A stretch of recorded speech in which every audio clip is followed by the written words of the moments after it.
Saludos a todos, bienvenidos al Diplomado de Estudios Morazánicos, al tercer módulo, sección número 2.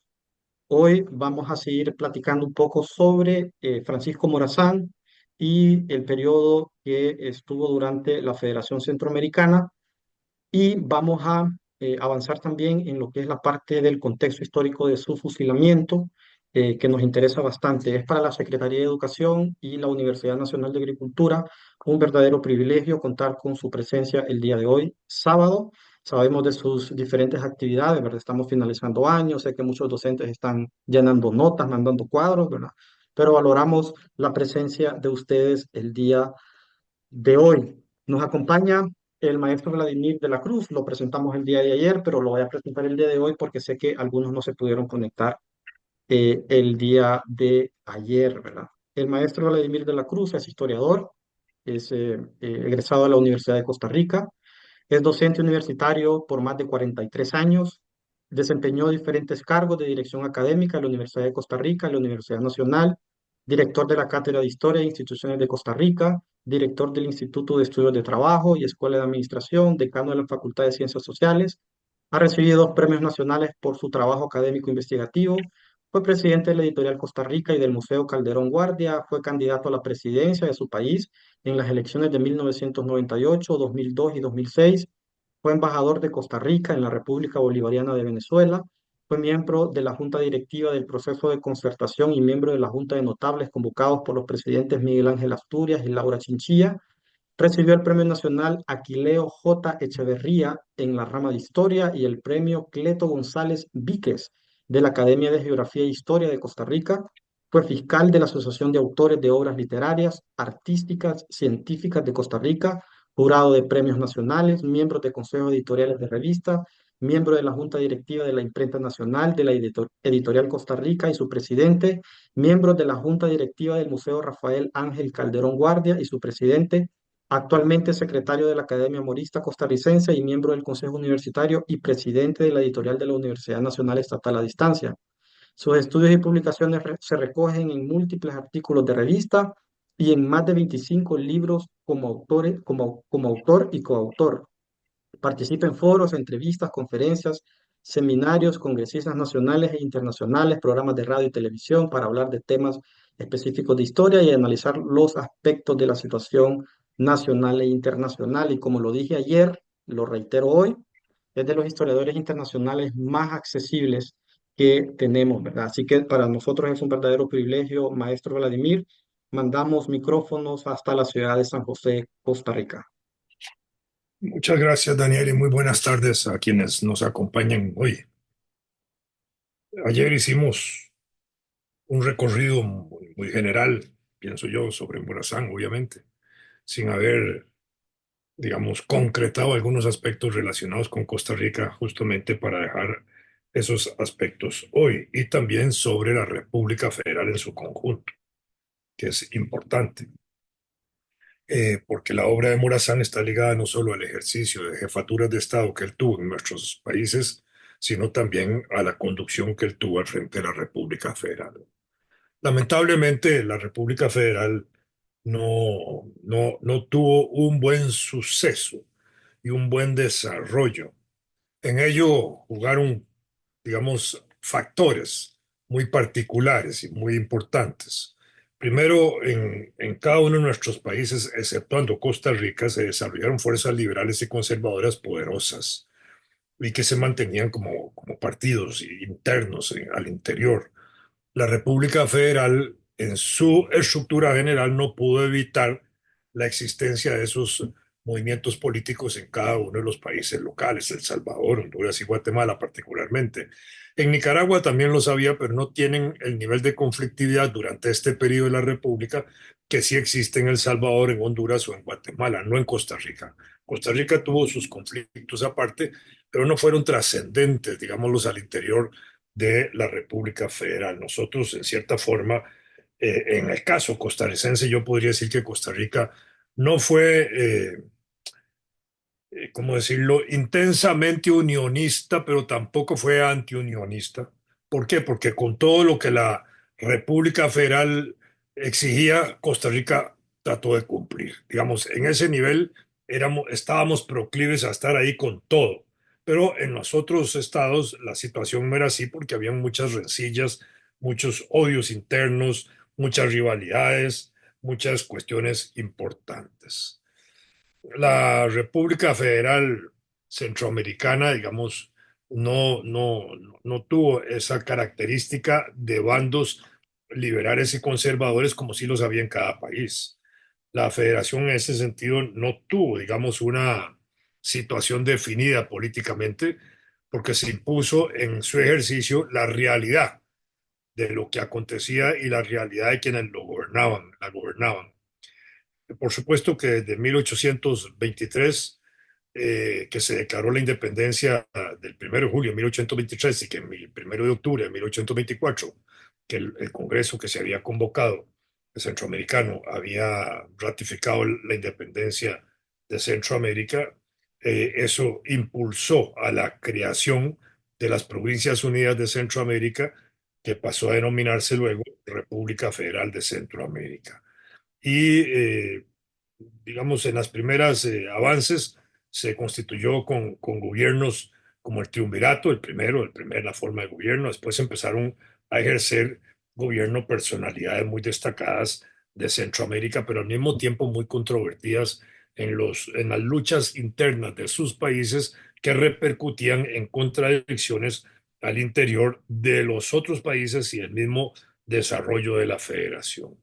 La federación tenía, para decirlo, entre las cosas que podían haber servido o haberse prestado para un debilitamiento, digámoslo en general, un extenso territorio, unas malas comunicaciones. Se dice que en esa época había escasa población en toda la federación, que había heterogeneidad de pobladores, eh, raro, raras relaciones del trato social entre la gente, diversidad de costumbres. Algunos historiadores han definido el periodo de la Federación como si hubiera habido un aparente feudalismo en términos de las localidades. Habían localismos provinciales muy importantes que producían muchas discordias, muchas intrigas, muchas resistencias. No era un factor de vida a la federación en términos de proyecto centroamericano, lo fue quizás en la visión de sus dirigentes y la gente que estuvo de acuerdo con impulsarla, pero en la práctica la federación no se desarrolló como un motivo de vida federal, digámoslo de esa forma. Aunque se crearon los poderes ejecutivos, también se creó un Senado y un Congreso que tenían, digamos, no mucha fuerza ni mucha importancia, ¿verdad? Eh, ahí se desarrollaron atribuciones que no eran satisfactorias a los intereses comunes. Eh, ¿Qué puedo decir más?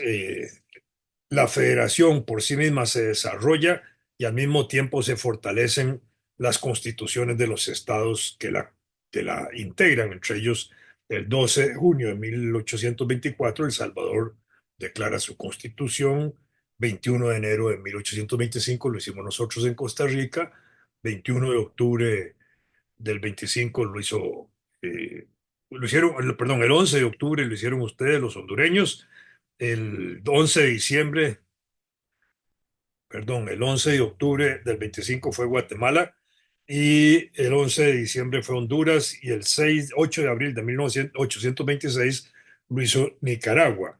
Y el desarrollo de estos estados con sus propias constituciones le dio cierta individualidad a los mismos frente a los intereses de la federación, por lo menos que la debilitaban en su ejercicio institucional.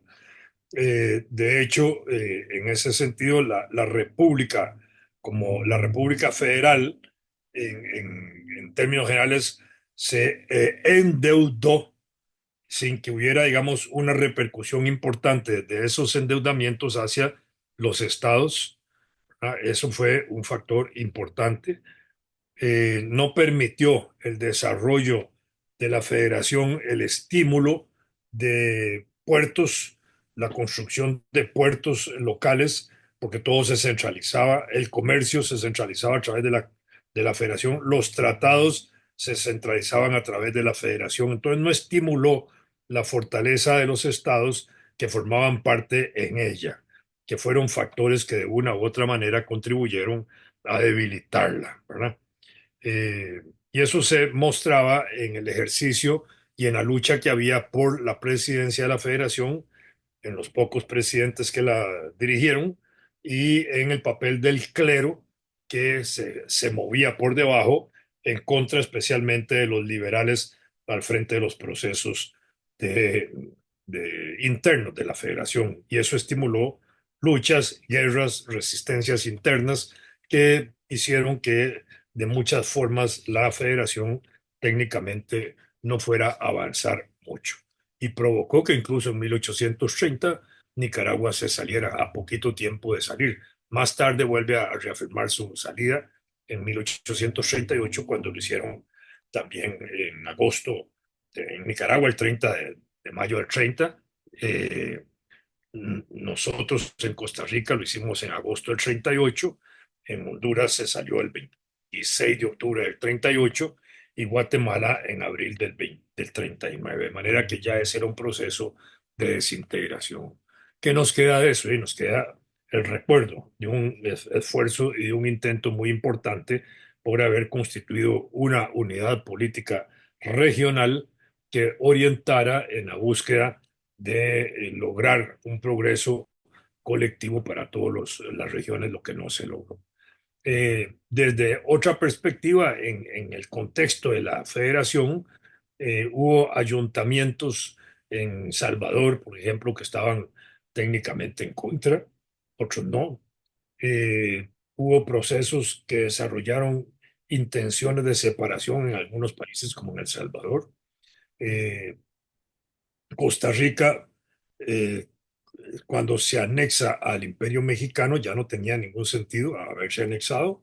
Ya la federación literalmente había liberado en ese sentido a todas las unidades políticas, porque además el imperio había caído, eh, sobre todo después de la abdicación de Iturbide en el 23. La Asamblea Nacional Constituyente de 1823, del 24 de junio del 23, hizo que se desarrollaran en algunos países fuerzas políticas que se mantuvieron en ese sentido activas. Por ejemplo, en Nicaragua, Honduras y Costa Rica no hubo, digamos, un conflicto importante en aquellos años, pero sí lo hubo en otros lugares donde hubo partidos que eran abiertamente, digamos, revolucionarios, entre comillas, y conservadores en ese sentido, liberales y conservadores en los inicios de la federación, y eso se mantuvo con fuerza.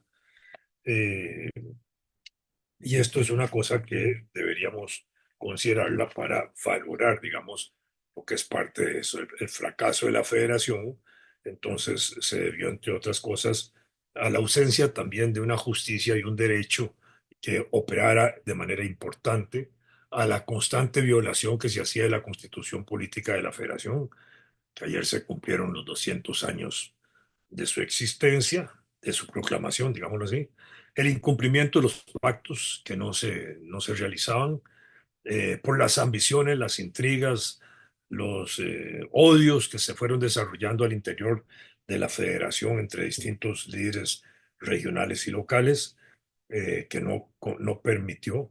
Había un localismo exagerado en todas las regiones, había lucha de caudillos que no se podían contener y no hubo, digamos, un adelanto comercial importante en el conjunto federal, que fueron como los elementos claves que contribuyeron a eso. Y los estados, por su parte, eh, gozaban de su independencia y soberanía, pero no de una manera completa, digámoslo así, porque la federación se imponía sobre ellos en materia de comercio exterior, por ejemplo, que era la federación la que realizaba todo el comercio exterior de la región, en cuanto a que no podían firmar tratados, como mencioné hace un rato, y que tampoco la federación impulsó obras importantes en los estados. Y por otro lado, el peso que pudo desempeñar los gastos y el mantenimiento del ejército federal, no solo por la convocatoria a formar filas del ejército, sino por los gastos de su mantenimiento.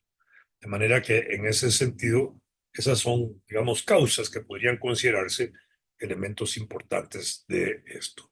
Las luchas internas en el conjunto de la vida federal se mantuvieron activas al interior de la misma, pero sin graves e importantes repercusiones para el colectivo regional de la federación. Tenía repercusiones al interés particular de los países, de los estados que tenían sus candidatos a presidentes o vicepresidentes o altos puestos de la federación en conflicto o en lucha, pero no repercutió eso masivamente al interior de la federación como un ánimo de conducta colectiva, de sentirse todo el mundo federado, de sentirse todo el mundo unido, que me parece que es la parte medular que nos debe interesar para comprender por qué la federación fracasó, a pesar de tener, digamos, líderes como Morazán, que es el más sólido de todos ellos, de todos los presidentes, en términos no solo de tiempo presidencial,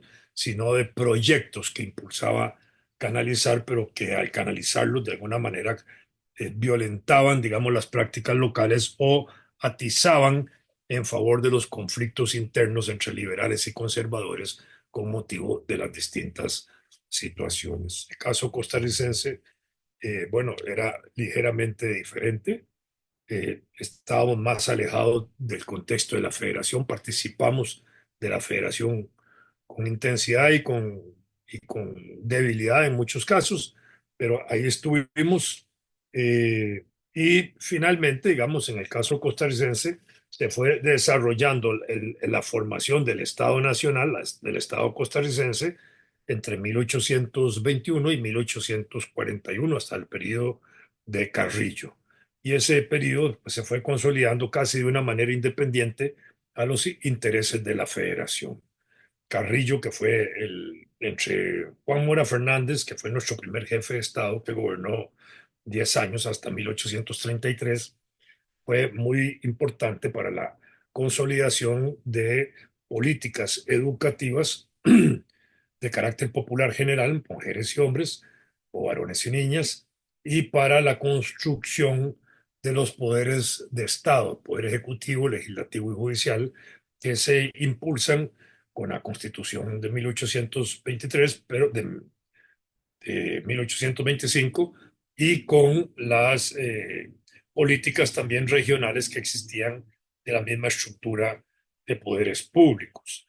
Y después, del 33 al 35, cuando asume Carrillo, ese es un periodo de pequeñas crisis políticas importantes en Costa Rica que conducen inevitablemente al desarrollo del gobierno de Carrillo 1835, que tiene dos etapas. Una etapa, digamos, que es la etapa de ¿cómo se llama?, de sus primeros gestiones gubernativas, y después la segunda, que es cuando él termina constituyéndose en un jefe de Estado técnicamente vitalicio, ¿verdad? Si en las primeras juntas de gobierno entre 1821 y 1826 nosotros tuvimos prácticamente 10, 10, 11, cerca de 12 gobernantes de pequeño pedido gubernativo, ¿verdad? A partir de la jefatura de Estado en 1823, tenemos hasta la llegada de Morazán 11 personas que ejercieron el gobierno interior de Costa Rica, desde Juan Mora Fernández hasta Morazán, desde 1823 hasta 1842, que es también el periodo técnicamente de la República Federal. Y para un periodo de pocos años era mucha cantidad de gobernantes, porque tuvimos gobiernos de poca duración. Con Carrillo iniciamos en 1835, el 5 de mayo, y el 27, el 28 de febrero del 37 dio paso a la llegada de otro jefe de Estado de un brevísimo periodo desde de marzo a abril del año 37 para pasar a otro gobernante de corta duración, Manuel Aguilar Chacón, del 17 de abril de 1837 al 27 de mayo del 38, un año. Pero ahí asume Carrillo nuevamente, 27 de mayo del 38 hasta el 12 de abril del 42, cuando lo destituyó literalmente Francisco Morazán. En ese momento Carrillo se había convertido en el hombre virtuoso, en el hombre visionario de la Costa Rica de aquella, el que consolida el Estado naciente de Costa Rica, especialmente con la Ley de Bases y Garantías que él hace y el Código General de Carrillo que él también impulsa. Con el Código General de Carrillo incluso se ha interpretado que él le dio como la independencia jurídica a Costa Rica, porque si la independencia había sido una proclamación política, todavía hasta el año 41 seguían aplicándose en Costa Rica las leyes españolas. Y el Código General de Carrillo es un código que ya establece por primera vez una legislación nacional propia que regulaba una gran cantidad de cosas donde se establecían principios liberales muy importantes como los que vimos ayer de Morazán. Y efectivamente esos principios fueron los que condujeron a crearle un mal ambiente a Carrillo, a crearle un nivel de insurrección que aprovecharon con el exilio forzado de Morazán, que lo lanzó hacia Sudamérica, y de allí lo trajeron a Costa Rica. Él ya había estado en Costa Rica ya por 1834, pero en esta segunda ocasión ya lo traen invitado prácticamente para que sustituya a Francisco Morazán. Y con el objetivo que no estaba muy claro públicamente de que eliminara las leyes liberales que Morazán había, perdón, que Carrillo había ido imponiendo, cosa que Morazán no iba a hacer porque él era igualmente liberal y quizás más amplio en la extensión de los proyectos liberales que él por lo menos había diseñado para la República Federal. Y así tenemos ese periodo de Morazán en Costa Rica, que es muy breve, del 12 de abril de 1842 al 11 de septiembre, cuando es capturado y fusilado el 15 de septiembre de ese año. ¿Verdad? El paso de Morazán en Costa Rica se puede ver por la creación de algunos colegios muy importantes, como el San Luis Gonzaga, que sigue existiendo y era uno de los colegios educativos de mucha fuerza en aquella época. La captura de Morazán eh, y sobre todo el carácter del fusilamiento y la muerte de él es una cuestión que, digamos, enluteció a lo mejor del pueblo costarricense, pero no pudo evitarse. Un historiador, Ricardo Fernández Guardia, describe así, por ejemplo, el entierro de Morazán. Voy a leer la descripción que él hace, que es uno de los historiadores más importantes positivistas del siglo pasado, pero que hace una descripción, a mi gusto, muy rica de ese momento. Dice, no ha sido posible encontrar ningún documento relativo al entierro del general Morazán y lo más probable que nada escribiese en 1842 sobre el asunto. De suerte que a falta de un testimonio de esta clase hay que atender a lo que refiere la tradición oral. En los relatos que hacen algunos ancianos repitiendo lo que oyeron decir a sus padres o abuelos, testigos que fueron del suceso, se nota una rara coincidencia que en este caso habla en favor de la tradición, tan incierta por lo general. Condensados estos relatos resulta lo siguiente. Después de la ejecución de Morazán y de Villaseñor, hubo en San José una quietud y un silencio como la de un Viernes Santo en aquel tiempo. Los vecinos se retrajeron a sus casas y los que no lo eran de la ciudad regresaron a sus pueblos. En todos los semblantes se pintaba la tristeza porque no había un hogar en que no se llorase un muerto o no hubiera por lo menos un herido. Reinaba un profundo abatimiento, causado por 4 noches de vigilia, que fue el periodo ese antes del fusilamiento. 68 horas consecutivas de pelea y el tremendo motín popular de aquel día. Lo que anhelaban todos era descansar y dormir.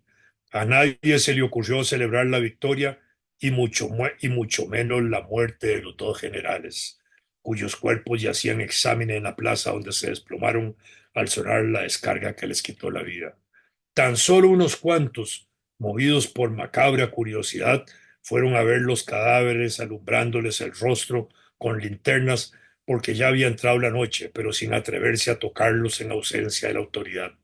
Se presentó entonces allí un hombre de edad madura, alto, delgado, de hermosas facciones y aspecto señorial, que se apoyaba en un bastón y traía en el antebrazo dos sábanas dobladas. Al reconocerlo, los mirones se apartaron respetuosos. Enseguida desplegó las sábanas, cubriendo con ellas piadosamente los cadáveres. Entre los que presenciaron esta escena conmovidos estaba sin duda uno de los que pocas horas antes amenazaban enfurecidos con matar al venerable prócer y a todos los morazanistas. A las 10 de la noche llegó una escolta al mando de un oficial que, después de levantar los cuerpos y ponerlos en unas zangarillas, partió para el antiguo cementerio de San José a la pálida luz de los faroles que portaban algunos soldados. Detrás de la escolta, en medio de la cual se distinguían los blancos sudarios sobre las zangarillas, marchaban don Juan Mora Fernández, que fue nuestro primer gran jefe de Estado, su hermano don Joaquín, otro hombre público muy importante, el coronel Rafael García Escalante, don Mariano Montealegre Fernández y otros conspicuos ciudadanos, amigos fieles a Morazán. A continuación, un grupo de curiosos. En el cementerio se había acabado una fosa en que se enterraron los dos cadáveres apareados. Esto es lo que refiere de un documento de 1848, eh, lo que se refiere, digamos, de ese día eh, de duelo centroamericano, digámoslo así. El testamento de Morazán, que a veces no es muy conocido, él lo hizo y me voy a permitir también leerlo porque me parece muy importante. En el nombre del autor del universo en cuya religión muero. Aquí él hace una alusión indirecta a los conceptos masónicos. Los masónicos no creen en un Dios particular, católico, musulmán, hebreo, etcétera, sino que hablan del gran arquitecto del universo. Aquí acordémonos que Morazán había sido iniciado en la masonería por un amigo colombiano que lo llevó a ese nivel allá por 1829. De manera que en el encabezado del testamento dice, en el nombre del autor del universo, como decir, el gran arquitecto universal, en cuya religión muero. Religión es porque los masones deben creer en una idea superior. Los masones no necesariamente tienen que ser católicos, apostólicos o romanos, o islamistas, o hebreos, o lo que sea. Cuando se creó la logia masónica allá por 1717, el dominio de la Iglesia Católica y de los cristianos era lo más importante en toda la Europa. Entonces ellos partían de del creador del universo como una fuerza.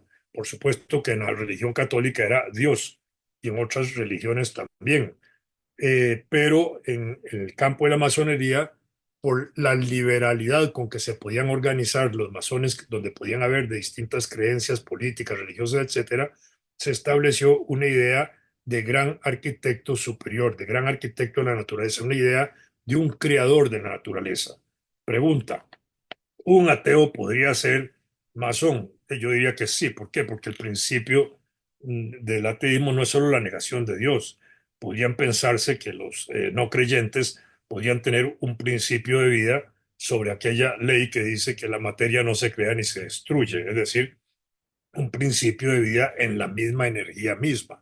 De manera que eso era factible. Por eso aquí es interesante el encabezado del testamento de Morazán, que dice en el nombre del autor del universo, no dice en nombre de Dios. Declaro primero que todos los intereses que poseía, míos y de mi esposa, los he gastado en dar un gobierno de leyes a Costa Rica. Está siendo fusilado en Costa Rica. Lo mismo que 18,000 pesos y sus réditos que adeudo al general Pedro Bermúdez. Declaro que no he merecido la muerte, porque no he cometido más falta que dar libertad a Costa Rica.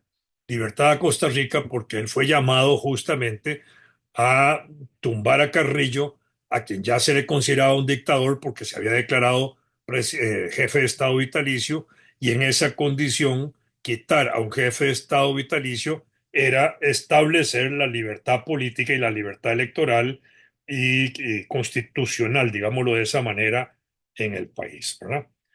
Eh, y procurar, por eso dice, he venido, porque no he cometido más que dar la libertad a Costa Rica. Él se consideraba el libertador de Costa Rica de la época de Carrillo, y procurar la paz a la República. ¿Por qué? Porque el país estaba agitado por las leyes de Carrillo y estaba más agitado por el temor que se preveía de un gobierno eh, a tiempo indefinido de Carrillo, porque él manejaba el país a mano dura y a mano dura resolvía las cosas. Y eso chocaba con muchos intereses, no solo de la iglesia, sino también de otros grupos económicos y políticos que estaban en formación en el país. De consiguiente, dice Morazán, mi muerte es un asesinato. Y es interesante eso, él acusa de asesinos a quienes lo matan, tanto más agravante cuando no se me ha juzgado ni oído. Aquí tenemos una cosa importante, que le hicieron prácticamente un asesinato sin someterlo a un juicio, sin someterlo a la posibilidad de defensa que debe tener toda persona en juicios de esa naturaleza, sobre todo cuando de por medio está la vida. Eh, no se me ha juzgado ni oído. Yo no he hecho más que cumplir los mandatos de la Asamblea en consonancia con mis deseos de reorganizar la República. Es parte de lo que a él se le había solicitado. Protesto que la reunión de soldados que hoy ocasiona mi muerte la he hecho únicamente para defender el departamento del Guanacaste, perteneciente al Estado, amenazado, según las comunicaciones del comandante de dicho departamento, por fuerzas del Estado de Nicaragua. Recordemos que el partido de Nicoya era una región entre Nicaragua y Costa Rica antes de la independencia. Con la independencia, Nicoya, con la independencia de las regiones de la Capitanía General, Nicoya también declaró su independencia, y el 25 de julio de 1824, por voluntad propia de los nicoyanos, estimulados, eso sí, por Juan Mora Fernández, el amigo Morazán y jefe de Estado de Costa Rica, fueron, digamos, ellos tomaron la decisión de adherirse o anexarse a Costa Rica, y esa anexión o esa adherencia o agregación al territorio costarricense, Nicaragua la tuvo en disputa permanentemente durante los órganos de la República Federal, el Congreso y los órganos que habían ahí, y el Poder Ejecutivo. Pero siempre el Poder Ejecutivo y la República Federal le dieron la razón a Nicoya, al partido de Nicoya, y a Costa Rica de la respectiva adherencia o anexión de ambos territorios.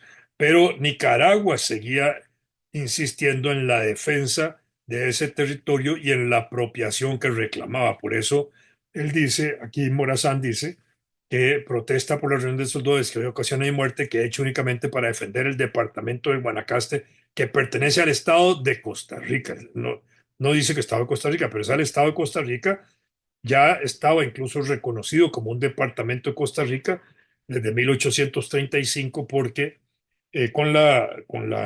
a partir de la independencia, nuestro país se desarrolló como una unidad territorial sin división interna, pero se crearon los departamentos oriental, occidental, y en 1835 se creó el departamento de Guanacaste, que correspondía al viejo partido de Nicoya. Por eso es que aquí él menciona eso como un departamento ya perteneciente al Estado de Costa Rica. Este testamento es del año 42. Guanacaste ya era parte nuestra desde 1825 y como departamento administrativo desde 1835. Amenazado el departamento, según las comunicaciones del comandante de dicho departamento, por fuerzas del Estado de Nicaragua. Es decir, había una amenaza de ocupación y separación, que si ha cabido en mis deseos el usar después de algunas de estas para pacificar la República, dice Morazán, solo sea tomando de aquellos que voluntariamente quisieran marchar, porque jamás se emprende una obra semejante con hombres forzados. Fíjense que es interesante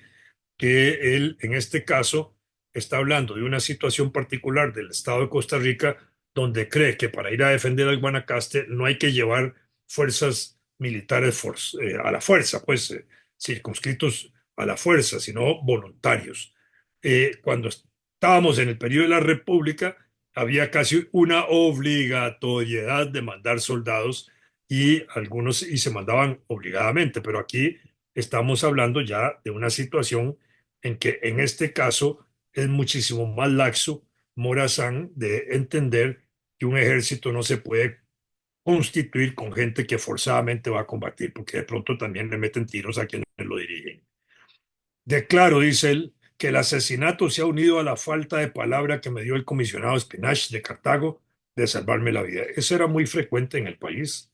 Y digo muy frecuente porque se volvió a usar eso en el asesinato de Juan Rafael Mora y el general Cañas en 1860, que eran los grandes héroes de la guerra de 1856. Cuando detienen a Morazán en Cartago, el Spinach, el comisionado, le da garantías de la vida, pero no se las había dado Pinto, que era el que iba a estar a cargo de su detención y del traslado a San José, que llevaba los órdenes o los sentimientos de eliminarlo físicamente. Declaro, dice él, que mi amor a Centroamérica muere conmigo. Excito a la juventud que es llamada a dar vida a este país que dejo, Costa Rica, con sentimientos por quedar anarquizado. Él insinúa aquí que a la muerte de él, inmediatamente el país va a quedar en anarquía. Y deseo que imiten mi ejemplo de morir con firmeza antes que dejarlo abandonado al desorden en que desgraciadamente hoy se encuentra. Entendamos que después de 1842, de septiembre de 1842, Antonio Pinto, que es el que mata a Morazán, asume el gobierno, pero por un brevísimo periodo, desde el 11 al 27 de septiembre, prácticamente 15 días, 2 semanas. Y ahí entrega el poder a José María Alfaro Zamora desde septiembre de 1842 hasta noviembre de 1844.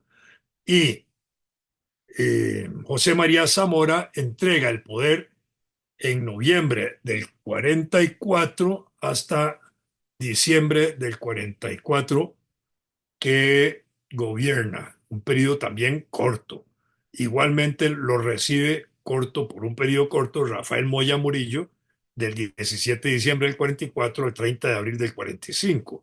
Y de nuevo, José Rafael Gallegos asume el gobierno desde mayo del 45 a junio del 46. Se prorroga el, en el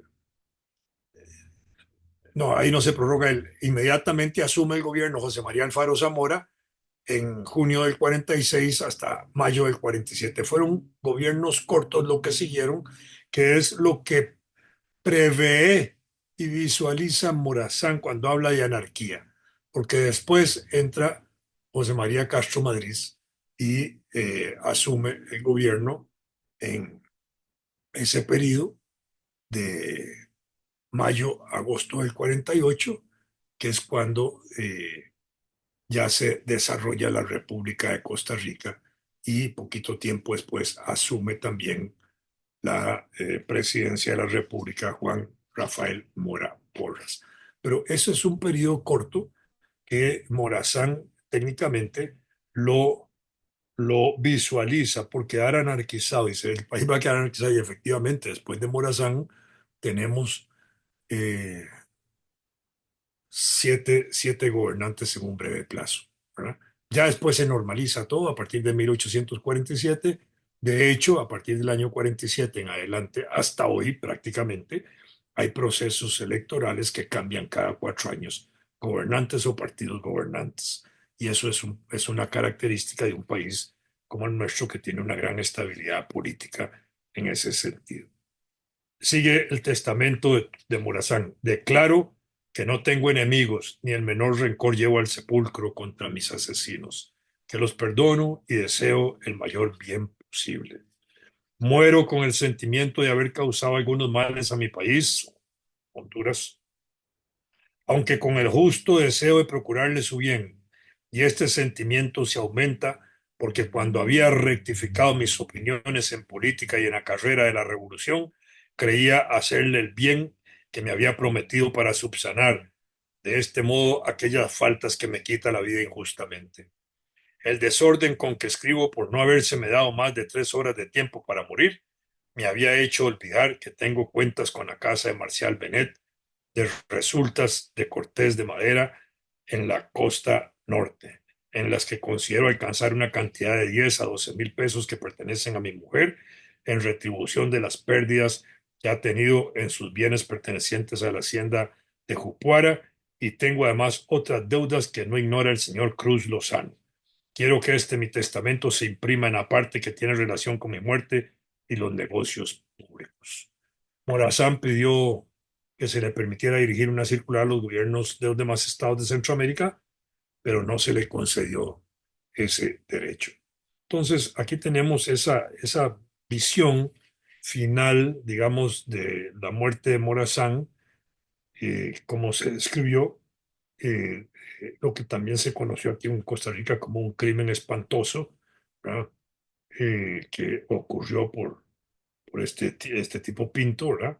Y quienes tomaron la decisión de matarlo.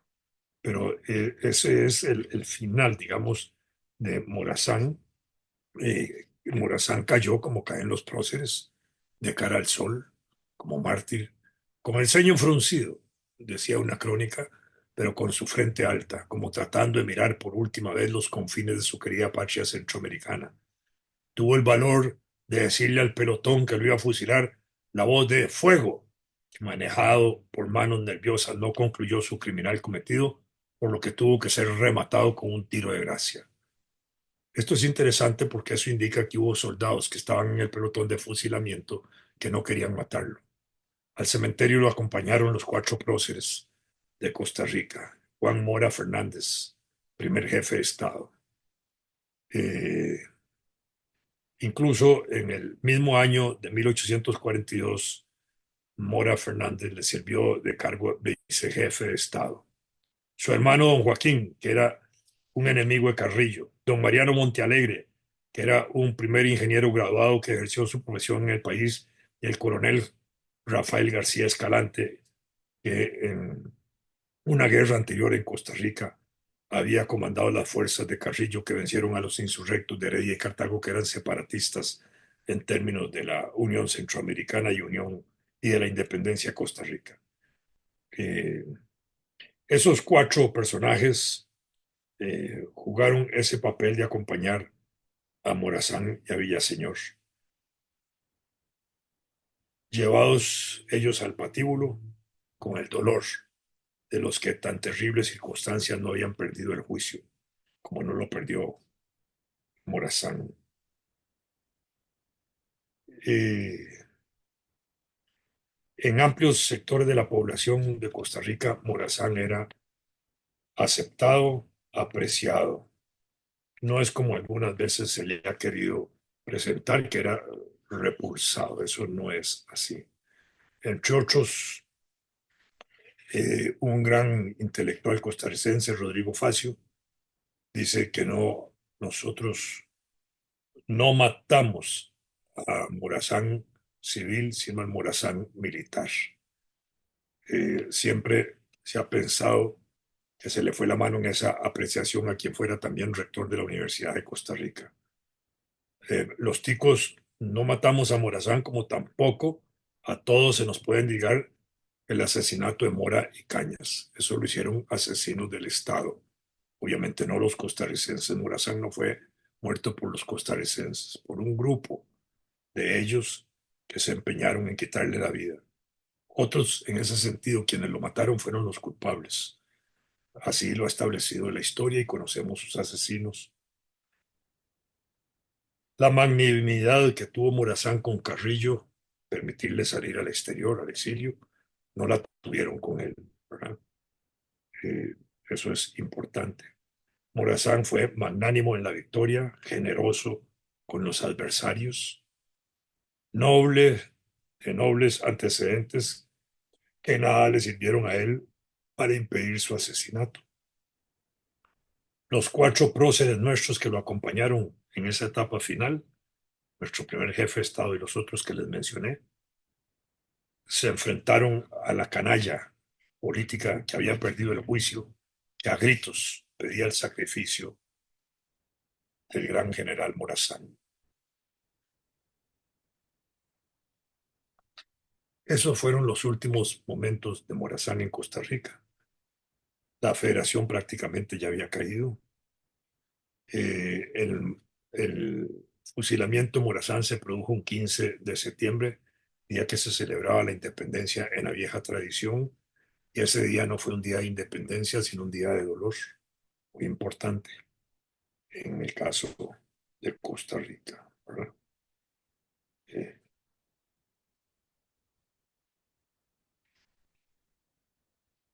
si tienen alguna pregunta, con mucho gusto sobre este suceso. Excelente, maestro. Excelente explicación y muy detallado, eh, sobre todo ese documento histórico como lo es el Testamento de Morazán, ¿verdad? Que hay que entenderlo en el contexto que lo escribe. Solamente quiero añadir un poquitito ahí, es con relación a la parte de la hacienda de Junuapa, que es la hacienda que fue heredado a su esposa, ¿verdad? Y Sí, que así en términos generales, las personas que financió a Francisco Morazán en todas sus expediciones fue ella, porque doña Josefa era eh, una señora de mucho arraigo económico, ¿verdad? Por la herencia que le había dejado su primer esposo, porque era casada en segundas nupcias con Morazán. Para que sí, tengan una idea, las personas que están, bueno, nosotros, ¿verdad? Los hondureños, ella era dueña básicamente o prácticamente de cierta parte del Valle de Comayagua y dice la documentación que llegaba incluso hasta las fronteras con el municipio de Lepaterique. El actual aeropuerto internacional de Palmerola en ese momento histórico formaba parte también de su herencia. Entonces, por eso Morazán deja bien claro en ese testamento la importancia que tiene su esposa y ese dinero que le deja, ¿verdad? Por el daño que había ocasionado en el aspecto económico. Vamos entonces a abrir micrófonos, maestros. Si quisiera tienen... leerles otro documento que es muy importante. Ok, bueno, José María Castro Madrid fue nuestro último jefe de Estado y primer presidente de la República, y era gran amigo de Morazán. Había sido incluso auditor de guerra bajo el gobierno de Morazán aquí en Costa Rica. Por decreto del 6 de diciembre de 1848, en ejercicio de José María Castro Madrid, se decreta el 6 de noviembre la exhumación de los restos para ser entregados al gobierno de El Salvador. Eh, perdón, 27 de diciembre del año 48, cuando los Santos Madrid también por un decreto se toman las disposiciones necesarias para repatriar a El Salvador los restos del mártir de la Unión Centroamericana. El doctor Castro Madrid no solo había sido su auditor de guerra, como lo dejamos apuntado durante el breve periodo que ejerció el poder, sino que siempre lo guardó un profundo respeto y especial admiración. Eh, el Ministerio de Relaciones Exteriores, documento del Ministerio de Relaciones Exteriores, Casa de Gobierno, San José, enero 8 de 1849. Ministro de Relaciones Exteriores del Supremo Gobierno del Estado de El Salvador, el presidente de Costa Rica, deseoso de honrar la memoria del benemérito, ya se le había declarado benemérito a general, Francisco Morazán, y de contribuir de alguna manera a que el gobierno de ese estado satisfaga su deseo de conservar en esa ciudad capital las cenizas de tan ilustre centroamericano, expidió el siguiente decreto adjunto. Después de llenar cumplidamente lo dispuesto en el artículo 2 de dicho decreto, de conformidad con lo prevenido en el artículo tercero, Su Excelencia ha acordado que el bergantín Chambón, zarpe del puerto de Punta Arenas para Cajutlo, con el exclusivo objeto de conducir la urna que contiene los restos mortales del general Morazán, y que los señores coronel José María Cañas y el presbítero don Ramón María González, comisiones con quien su excelencia tiene a bien dirigirla, han de entregar a ese, eh, junto con el expediente que comprueba la identidad de dichos restos. Ruega usted se sirva a dar cuenta con esta nota al excelentísimo señor presidente de su estado, por quien el de este estado, Costa Rica, siente muy fuertes simpatías. Dígnese aceptar ustedes las consideraciones del distinguido aprecio con que tengo la honra de suscribirme. El gobierno de El Salvador respondió con gran cordialidad. El presidente constitucional del Estado de El Salvador, teniendo presente que con fecha 27 de este mes el señor coronel José María Cañas participa haber llegado al, al puerto de Acajutla, trayendo al bordo del bergantín Chambón los venerables restos del ilustre general Francisco Morazán, con el exclusivo objeto de entregarlos al gobierno de El Salvador por órdenes del de Costa Rica, considerando que este, con tan generoso proceder, se ha hecho acreedor a la eterna gratitud del gobierno y pueblo salvadoreño, que tantas y tan repetidas pruebas ha dado de su ardiente deseo de conservar en su territorio las cenizas de aquel benemérito general, que es necesario expresar estos altos sentimientos de la manera más solemne que sea posible, y también conviene arreglar ad iterum las demostraciones con que se debe verificar su recibo y traslación. Se ha servido decretar y decreta: primero, se harán por el órgano correspondiente al Supremo Gobierno de Costa Rica las gracias más expresivas por la emisión de su decreto de 6 de noviembre último, mandando exhumar los restos mortales del ilustre general Francisco Morazán, y por su espontánea y generosa remisión a este Estado. Segundo, serán recibidos dichos restos en el puerto de Acajutla por el gobernador y municipalidad de Sonsonate, asociándose de todos los jefes y oficiales que residan en aquella ciudad. Tercero, en el momento de su recibo, el comandante del puerto de Acajutla los saludará con 21 cañonazos y serán trasladados a la iglesia principal de Sonsonate, en donde permanecerán depositados mientras que por decreto especial se arregle la manera y forma de ser conducidos a esta capital para colocarles en el mausoleo correspondiente. Artículo 4. Por el órgano respectivo se darán también las gracias a los comisionados señoral José María Cañas, que era salvadoreño, viviendo en Costa Rica, y presbítero don Ramón María González. Artículo 5. No siendo justo que el filántropo gobierno de Costa Rica, al obsequiar los deseos del gobierno y pueblo salvadoreños, facilitando la posesión de tan preciosos restos, se grave con ninguna clase de gastos, la Tesorería Nacional pagará a todos los que hayan invertido, tan luego como los señores comisionados de Costa Rica avisen la suma que Hacienda San Salvador, enero 29 de 1849. Eso fue el traslado de los restos, ¿verdad? Que es importante entenderlo de esa manera a, a El Salvador de parte del gobierno de Costa Rica, para entender cómo también los restos salieron de Costa Rica en ese momento, ¿verdad? Dígame, Daniel, Fue, que lo vi. fue, fue el gobierno de Costa Rica entonces que pagó los gastos del traslado del cadáver de los cenizos de Morazán. El gobierno pagó, por supuesto, pero el gobierno de El Salvador también declaró reintegrarle a Costa Rica los gastos que hubieran ocurrido si el gobierno de Costa Rica los reclamaba. Es decir, Excelente, maestro. Vamos entonces a la sección de preguntas y respuestas. Solamente levanten la manito, maestros, y en la medida que vayan ustedes ingresando, le vamos a dar participación. Por cuestiones de logística no podemos activar la cámara, pero vamos a tomar dos preguntas y de ahí que el maestro responda. Primero vamos con Luis Pineda y después con Ailín Reyes. Buenas tardes, un gusto saludarlos. Mucho gusto. Me llama la atención en la parte del testamento cuando él dice que se le da muerte justo cuando había cambiado su opinión con respecto a a la carrera de la revolución. Entonces me gustaría que nos abordara sobre esa parte. ¿A qué se refiere él cuando dice que había cambiado de opinión sobre la revolución? Ya va a responder el maestro. Vamos con Ailín, ¿me escucha? Ailín Reyes. Ahora sí, ya tiene micrófono. Ahora sí, gracias por activar el micrófono. Muy Ok. buenas tardes. Realmente saludos desde Comayagua. Desde Comayagua, saludos. Eh, Quiero preguntarle al doctor, ¿cuánto tiempo transcurrió para que los restos del general Morazán fueran llevados a El Salvador? Esa es una. Y el comentario es que siete realmente años, 7 años, 7 años. más de 7 años. Fue bastante tiempo.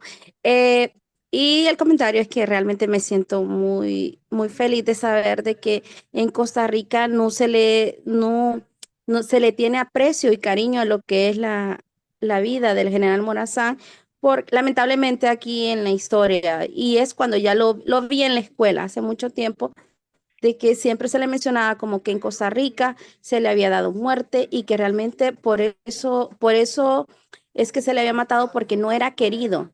y que aún en la historia de Costa Rica no se hablaba bien de él, pero ahora con lo que usted nos ha enseñado, ya sé que es muy diferente a lo que se nos había dicho. Fue Muchas declarado gracias. mérito de la patria, que es la más alta distinción que le hace el gobierno a un ciudadano en Costa Rica. Morazán fue declarado casi de inmediato en los momentos posteriores y antes de ser entregado a El Salvador, sus restos ya se le había declarado benemérito, con lo cual se reconoce que no era una persona rechazada. Fue rechazada por un grupo, obviamente, político, que fue el que conspiró para su asesinato, pero no por el pueblo costarricense, que ese día de la independencia lo convirtió en un día de duelo, realmente, y que con la presencia de Juan Mora Fernández, el primer jefe de Estado, que es uno de los hombres más importantes en el país, acompañando a Morazán, da una muestra de esa alta estima y ese alto cariño que se le tenía al general Morazán. Obviamente así fue. Sí hay una mala imagen a veces de Costa Rica, de que aquí no se le quería a Morazán, pero no, es una imagen equivocada. No se exalta la figura de Morazán, eso es cierto, pero no porque no se le quiera, sino porque hay un desconocimiento un poco del periodo de la República Federal. Y por supuesto, él habiendo gobernado un periodo muy corto en Costa Rica, tampoco se exalta. Sin embargo, se reconocen actos importantísimos de su corto gobierno en Costa Rica en el campo de la educación. Acordémonos que Morazán es una persona que estimula, que cree en educación universal y funda un colegio que es de los colegios más importantes de la vida educativa del país, que se llama San Luis Gonzaga en la ciudad de Cartago. Entonces, en ese sentido, hay que entender que Morazán sigue teniendo vida con nosotros. En el Colegio San Luis Gonzaga, que es una institución también benemérita, y que con la graduación que se hace constantemente de muchachos que estudian la historia del Colegio San Luis Gonzaga y que saben que ese colegio fue fundado por Morazán.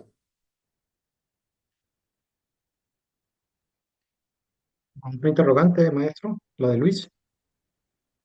Perdón, es que no recuerdo lo que mencioné del testamento de que él renuncia al concepto de revolución. Él no renuncia a la revolución. Morazán fue un revolucionario en el buen sentido de la palabra, un hombre que quería cambios, quería progreso y quería una situación superior de los estados centroamericanos. Él a eso nunca renuncia.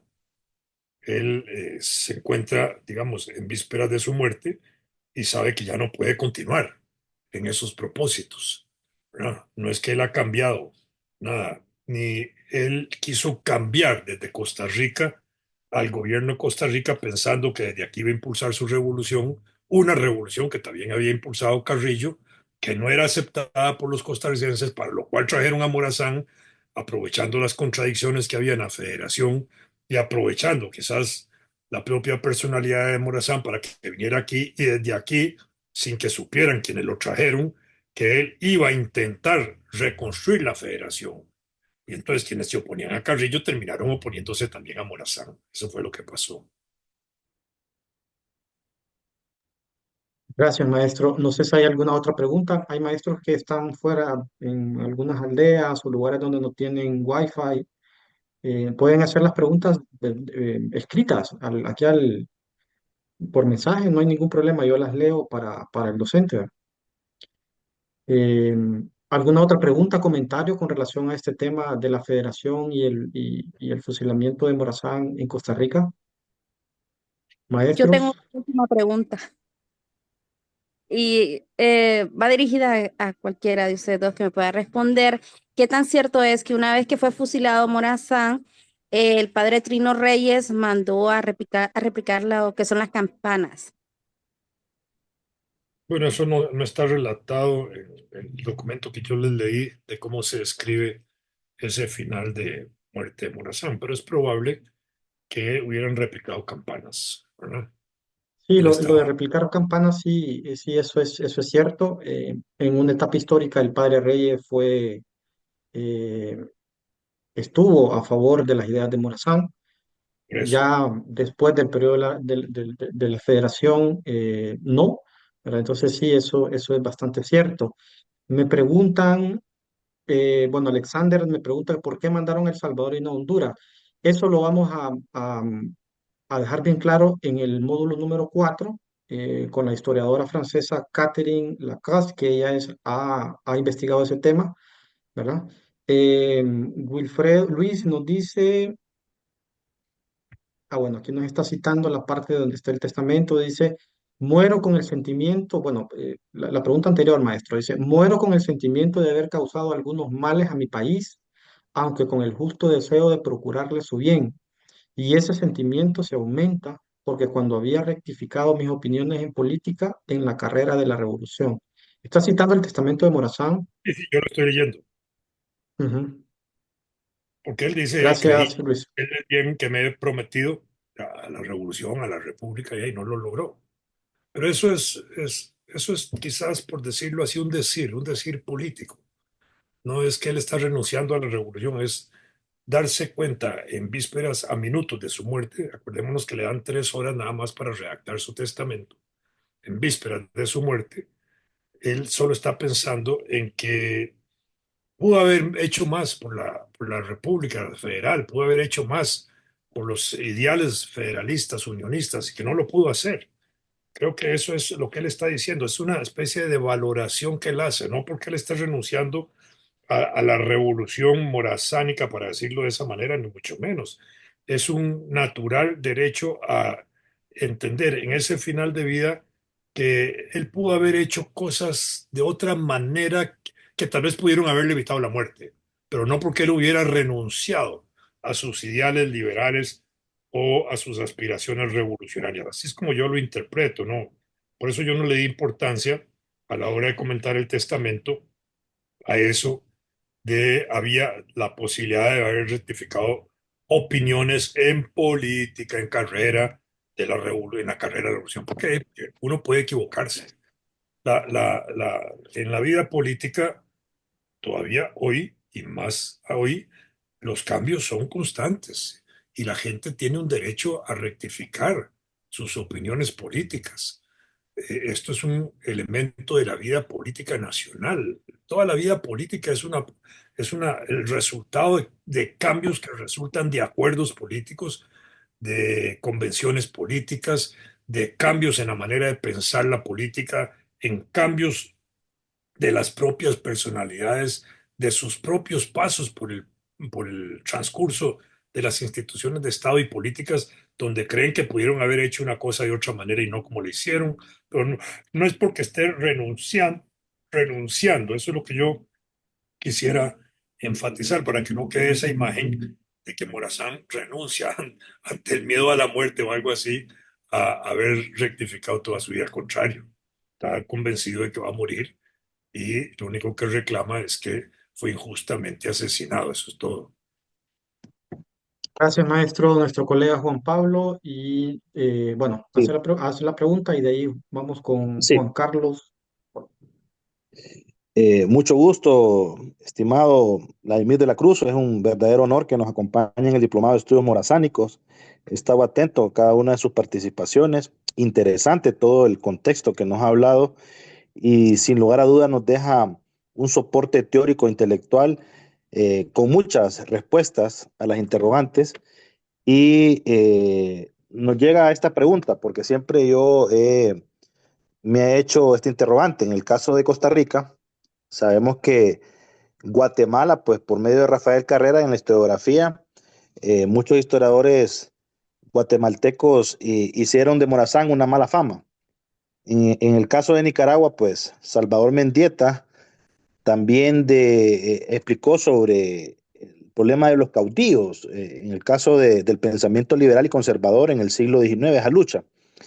Pero Costa Rica me parece que también está dividido, no sé en la historiografía, usted tiene mayor conocimiento, han llamado a Morazán una figura negativa para la historia de Centroamérica y otros historiadores que sin lugar a duda, el caso suyo, que rescatan esos ideales, rescatan ese proceso intelectual de estadista de Francisco Morazán y que sigue teniendo un legado interesante en el siglo XXI. Miramos a un Bukele que quiere imitar hasta con su vestimenta, ¿verdad? En el caso de Honduras, nosotros adoramos a Morazán, es una de las figuras que nos une como país.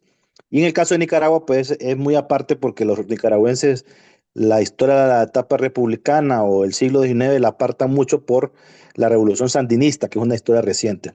Pero en el caso de Costa Rica, no sé si estoy confundido, en la historiografía está dividido realmente los intelectuales en esa construcción de la historia de Francisco Morazán, o definitivamente sí hay un reconocimiento en la mayoría de los intelectuales por sitiar a Morazán como un hombre, como decía Orozco, Luis Chávez Orozco, el intelectual mexicano, un héroe continental. Solamente, maestro. Muchísimas gracias. Tiene usted razón. En Costa Rica hay gente dividida alrededor de Morazán, entre intelectuales, entre académicos, entre historiadores, que no lo valoran adecuadamente porque carecen, digamos, a veces de una visión unionista, de un sentimiento unionista, de un concepto de esa naturaleza. Y entonces parten de las otras ideas y entonces ven a Morazán como el intruso que llegó aquí, tumbó un gobierno de aquí y fue ajusticiado aquí, para ponerlo de manera muy simplona. Pero efectivamente hay gente en ese sentido que es antimorazanista, pero es más antimorazanista porque no conocen a Morazán, porque no lo han estudiado, porque no conocen toda su literatura, porque no conocen los discursos de Morazán, los, eh, los manifiestos que hacía Morazán, el pensamiento político de Morazán, el contexto histórico, el contexto geopolítico en que Morazán se mueve, la vida militar de Morazán. Y como dije yo al principio de esta tarde, lo lamentable de todo esto fueron las luchas internas en cada uno de nuestros países, que no facilitaron, digamos, una unidad federal sólida, vigorosa, fuerte, con visión de futuro, y que entonces esa lucha intestina en el seno de la federación condujo también a minar al propio Morazán y lo presentó, a pesar de que es el personaje que más duración tiene de los presidentes de la federación, ¿verdad? Porque que los otros, que más que Manuel José Arce o que el mismo, ¿cómo se llama? Barrundia o que José Cecilio del Valle, que fueron los otros presidentes de la federación. Esos no tuvieron ningún peso importante. José Cecilio del Valle tiene su lugar, vamos a ponerlo aparte, pero no en términos de la presidencia de la federación, digámoslo, que además se le enfrentó a Morazán, y es válido reconocer eso, pero digamos, la fortaleza de la federación giró alrededor de Morazán, no de los otros presidentes, por importantes que hayan sido. Me parece a mí que esto es lo importante. En el caso costarricense, dije ayer que un elemento importante de nuestra historia es que no se reconocía para el análisis histórico básico, fundamental, la historia, el periodo de la federación, que cuando se hace una trayectoria de jefes de Estado de Costa Rica, ahí van los jefes de Estado y llega a Morazán y está incluido Morazán, ¿verdad? Por los meses que estuvo gobernando. Pero el periodo de 1823 a 1838, digámoslo de esa manera, cuando está el periodo de la federación, que tenemos presidentes federales, esos presidentes no se reconocen como parte de las presidencias de Costa Rica, o a la cual Costa Rica le debió de alguna manera el respeto presidencial, y que formamos parte de una república federal. Eso no existe en el imaginario, no existe en el imaginario educativo. Entonces, difícilmente, si uno le pregunta a una persona en Costa Rica común y corriente quién fue Manuel José Arce, probablemente no sabe quién fue. ¿Quién fue? ¿Quién? José Cecilio del Valle, gente educada conocerá, pero nada más. Barrundia, ignorados totalmente. ¿Por qué? Porque eran personajes de Centroamérica, personajes de la Federación que no se estudian en Costa Rica. Morazán suena un poquito más. Estemos claros que tenemos un parque Morazán, porque hay una trayectoria, hay una idea positiva de liberal de Morazán que es más importante que la idea negativa de él. Por eso es que Morazán pervive, pero tampoco es el que se exalta, ¿verdad? Y quien exalta a Morazán a veces es como mal visto, ¿verdad? Los morazanistas son casi es como decir terroristas o cosas así, pero es decir, o fuera de lugar, digámoslo de otra manera más simplona. Es decir, ese es el punto. Y cuando se habla de unionismo centroamericano, continuándole, digamos, pensamiento a Morazán y lo que alrededor de la República Federal se trató de constituir, eso es todavía menor, porque no hay hoy un partido unionista centroamericano en Costa Rica. Existió a principios del siglo pasado, encabezado por Vicente Sáenz, pero era un proyecto de discurso, ¿no? Habían unionistas centroamericanos, unionistas costarricenses que pensaban en esa perspectiva y trabajaban, colaboraban con otros unionistas centroamericanos en un proyecto común, un partido unionista centroamericano. No existe, no existió. Realmente ya en el siglo XX existió como proyecto de impulso, de creación, pero no participaba en procesos electorales ni nada. Y creo que en ninguno de nuestros países ningún partido político se ha proyectado con esa intención del unionismo centroamericano. Eso no se plantea de esa manera. Entonces, la figura de Morazán es, digamos, ignorada más que devaluada, digámoslo así. No se puede devaluar a Morazán, se puede ignorar, que es otra cosa. Y cuando hablo de ignorar es que no se conoce. Por eso es que es importante que una actividad como esta que ustedes están celebrando ahora sea para divulgar y conocer más. Ojalá pudiéramos hacer algo aquí en Costa Rica similar. Bueno, los que tenemos oportunidades y espacios para hacerlo lo hemos hecho. El año pasado yo participé con Daniel en una actividad internacional donde hablamos casi 2 horas sobre si Morazán era un villano o no era un villano, porque también lo pintan como un villano. No sé si Daniel se acuerda, pero digamos, esa era otra dimensión, que ni siquiera la mencioné yo, porque no se trataba ahora de plantear eso en Morazán, pero entendamos también que Morazán fue un hombre de las dificultades, vamos, que vivió las dificultades, para ponerlo en paralelo con Bolívar. Eh, un historiador venezolano hizo un libro muy importante sobre Bolívar que se llama El hombre de las dificultades. Y justamente yo diría que algo parecido sucede con Morazán. Le tocó vivir tales contextos políticos, sociales, económicos, familiares, de todo tipo, ¿va? En toda la región, que uno podría decir que era un hombre de dificultades, pero era un hombre de dificultades porque estaba ahí activo, políticamente activo, revolucionando, tratando de cambiar. Solo en el plano militar, Morazán formó parte de intervenciones armadas en El Salvador en 1828, ahí ganó el título de general.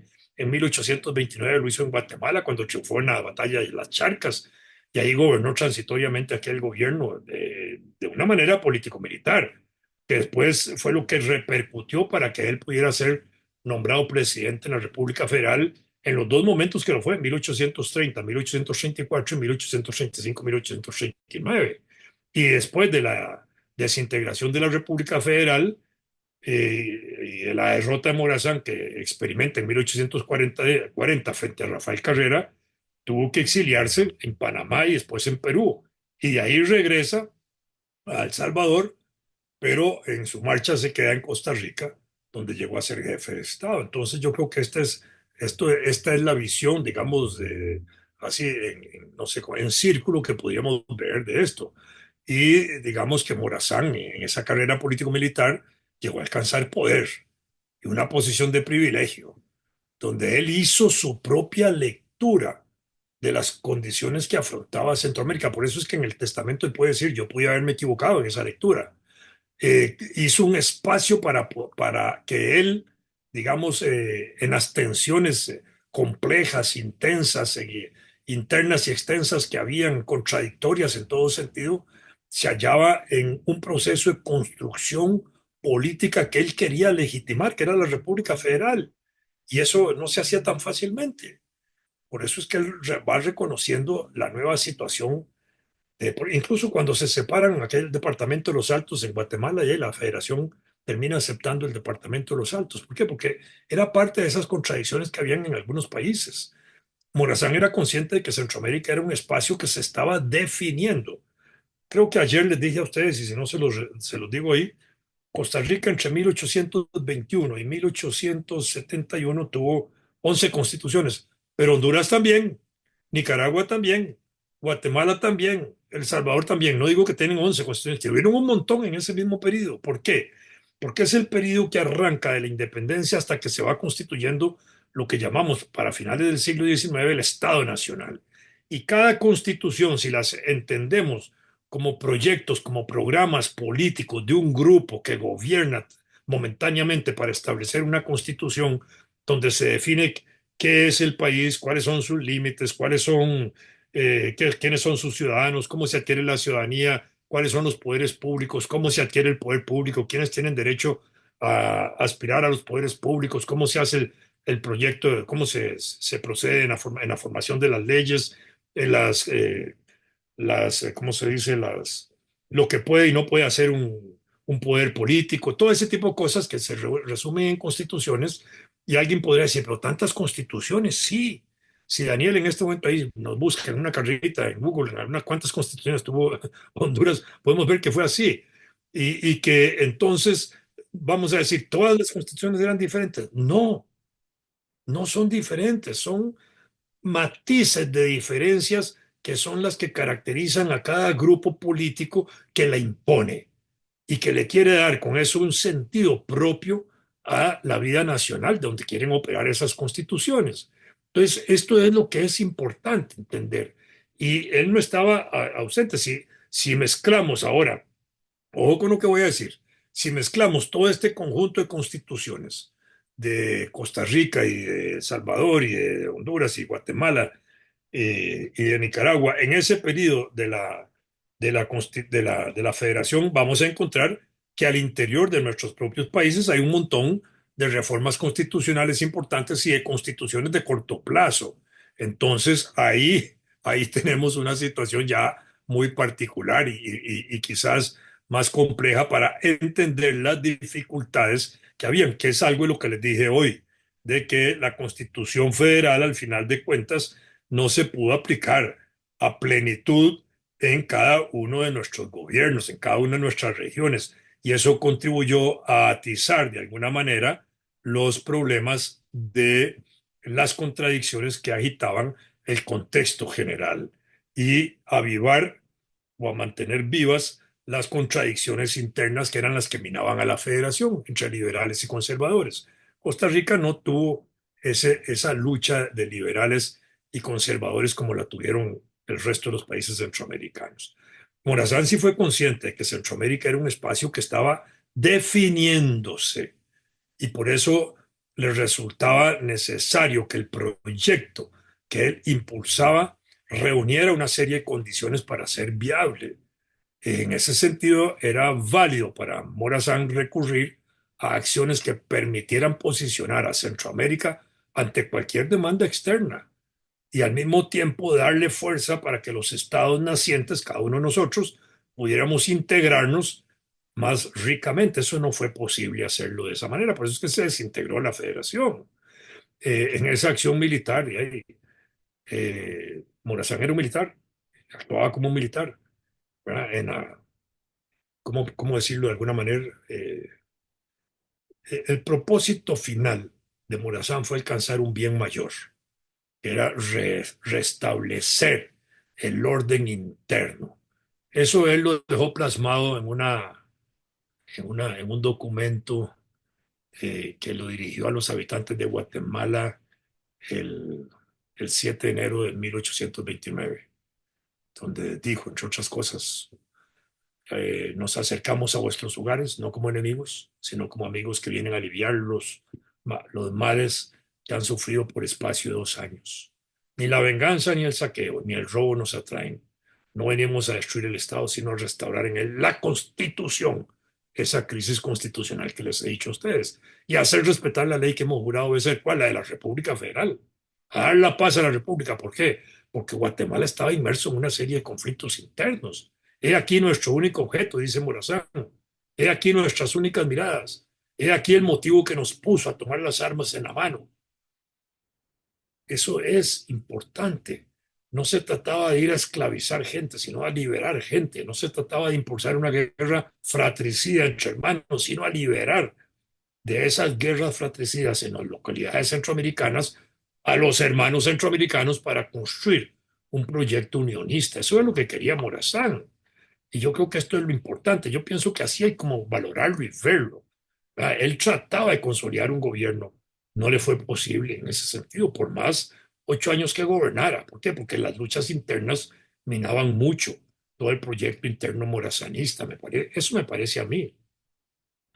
Eh, no sé, me parece que así es como yo lo vería en ese sentido. La potencia, digamos, que Morazán veía para Centroamérica, incluso lo llevó a plantear la posibilidad de abrir un canal en el istmo de Nicaragua, fíjense. Y a veces el canal de Nicaragua se ve casi hacia 1856. No, ya no, Morazán lo había pensado, lo había calificado como una grandiosa obra, digamos, que podía tener resultados de unir dos océanos, que para Morazán llevaría la prosperidad a todo Centroamérica, y sería cierto. Y si vemos el canal de Panamá, Panamá vive por el canal, para decirlo muy simplonamente, pero esa es la verdad.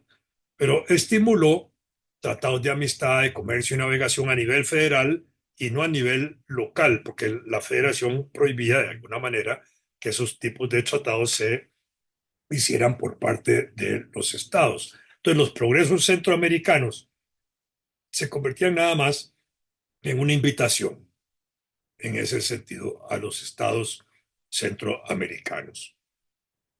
Creo que es por ahí por donde podríamos ver esto, ¿verdad? Eh, Excelente, maestro. Tenemos unas dos últimas preguntas. Juan Carlos, ¿me escucha? Y Sí, después Juan Flores. yo tenía un comentario, pero bueno, la pregunta en relación a lo de rectificar que hizo el compañero, pues el doctor la ha respondido de manera excelente.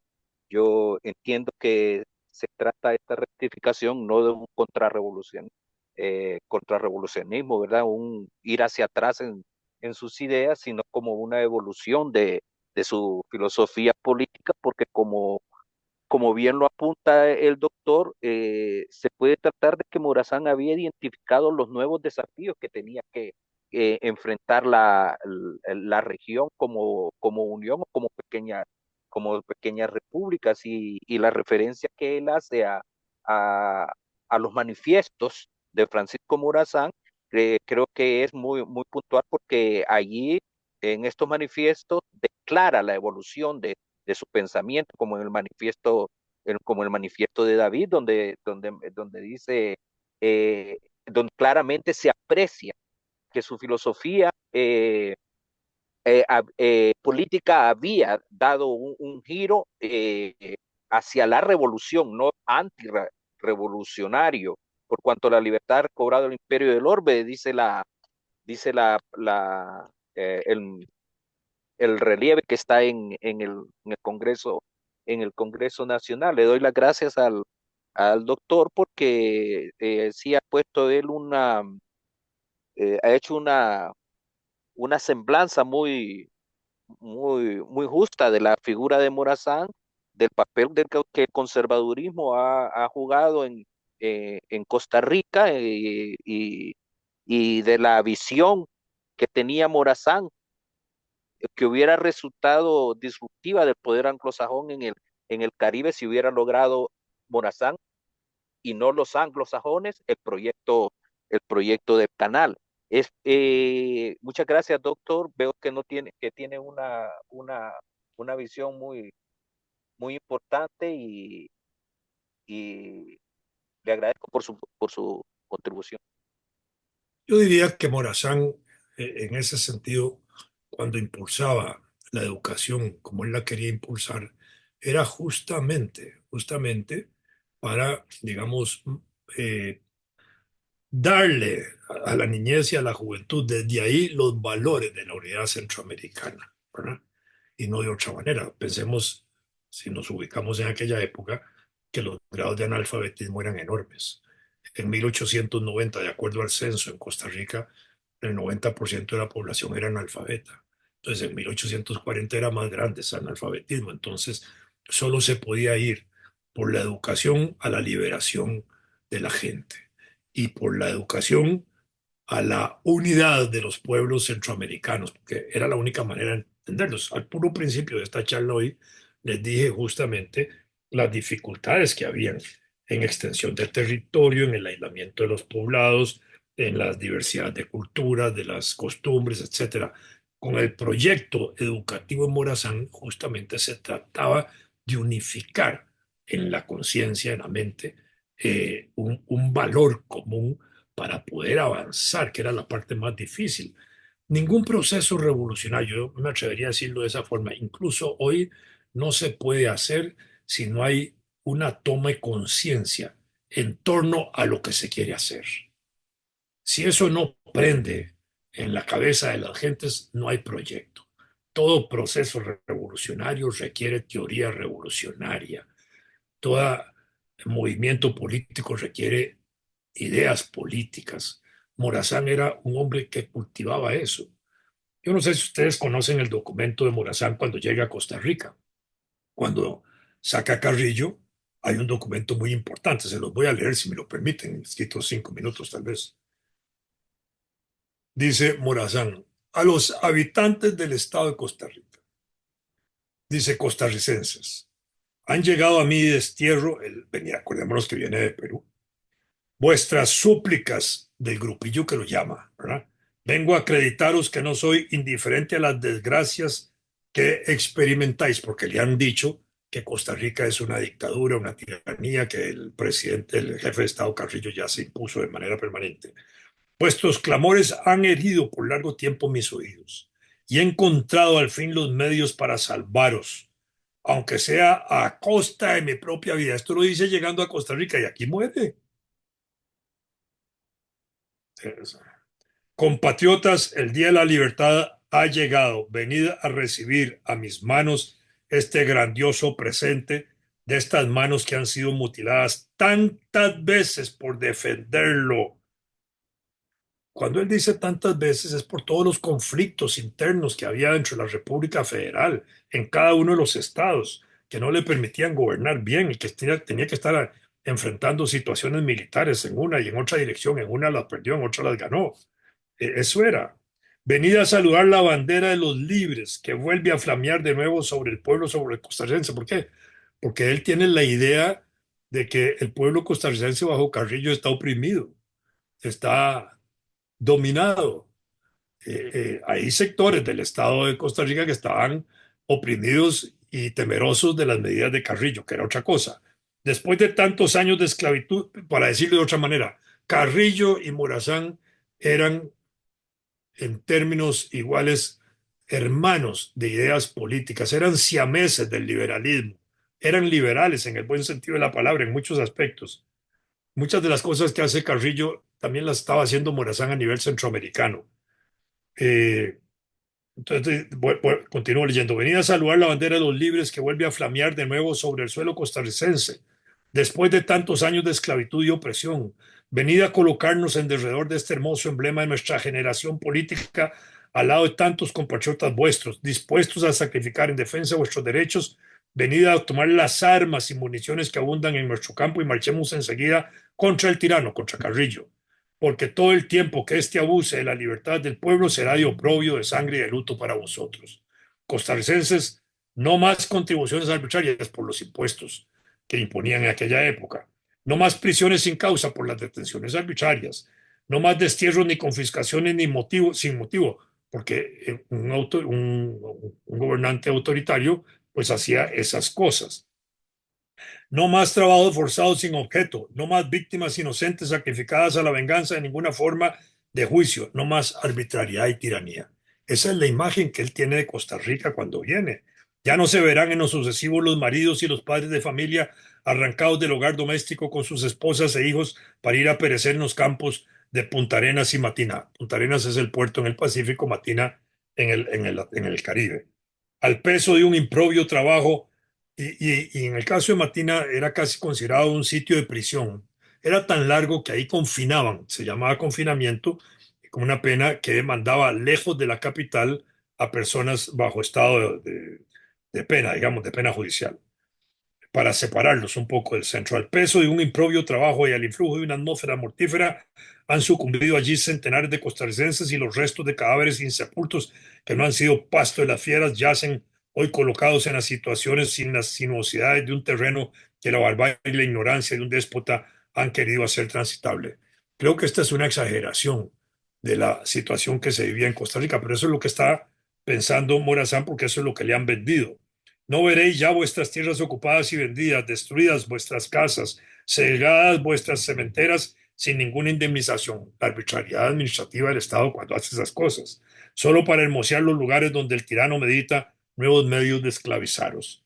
Bajo la égida de la ley, de esta ley que vosotros mismos habéis dictado y que hoy es escarnecida, se refiere al Código General de Carrillo de 1941, que es un código que revoluciona estructuralmente el Estado, es una constitución.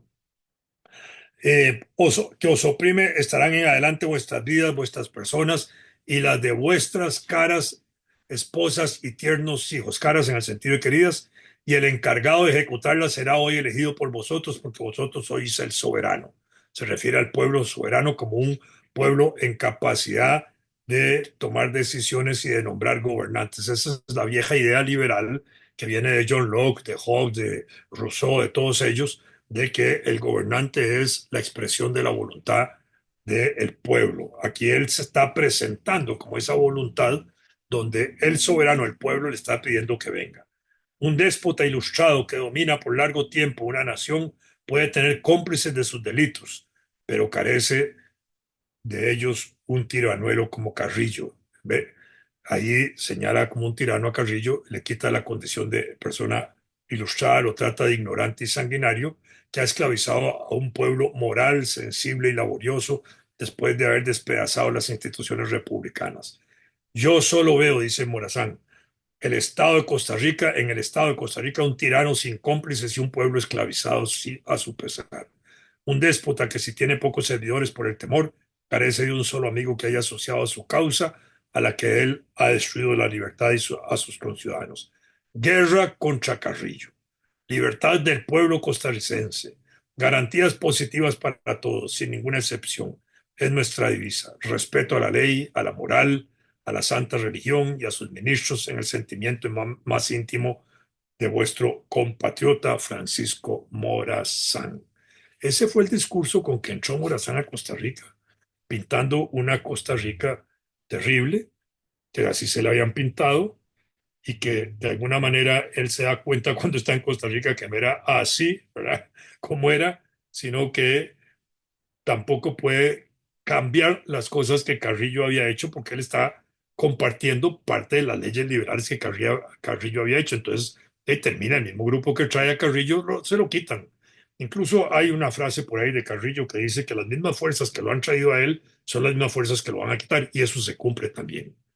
Eso para entender de esa manera que así fue. Morazán no fue, digamos, un intruso en Costa Rica, para decirlo de esa manera.